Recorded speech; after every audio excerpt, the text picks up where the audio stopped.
বই আকারে ইয়ে করা হয়েছে, কিন্তু তোমরা পড়ো নাই। তাহলে তোমরা কিসের ছাত্র? কেন ছাত্র? তোমরা কেন ছাত্র দল করবে, বা তোমরা যুবদলই বা কেন করবে? যারা এই বস্তি থেকে দিয়ে বস্তির ছেলে পেলে এনে দল করতে যাবে না। সংখ্যা আমি দেখতে চাই না। আমি ওই যে বলেছি যে খালেদা জিয়া ভয়নে রাজপথ ছাড়ি নাই, এই কথায় আমি বিশ্বাসী নই, এই কথা আমি মানি না।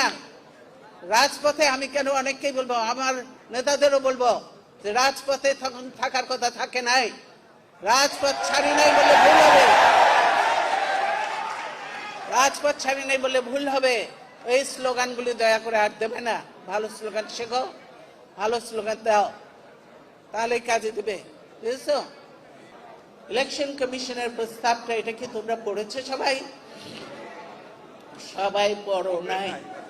এটা বই আকারে ইয়ে করা হয়েছে, কিন্তু তোমরা পড়ো নাই। তাহলে তোমরা কিসের ছাত্র? কেন ছাত্র? তোমরা কেন ছাত্র দল করবে, বা তোমরা যুবদলই বা কেন করবে?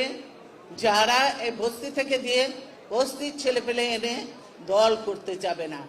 সংখ্যা আমি দেখতে চাই না।